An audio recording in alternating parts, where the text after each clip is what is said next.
What's up, everybody? My name is Eric B.L.A.N. Thank you guys so much for subscribing. I really appreciate it. So really quickly, a DIY hack for toolboxes is in the toolbox here. I have these block pieces, the rubber mat from Harbor Freight, and I got it for about $5.90 something on sale.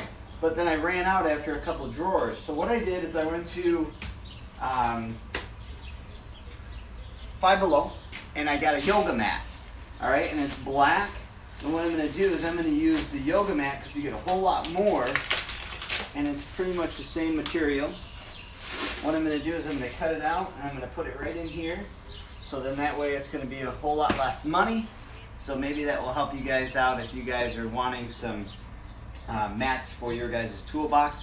It's real nice, good, thick material too. It's going to last. Until next time, I love you guys. Thank you guys so much for watching.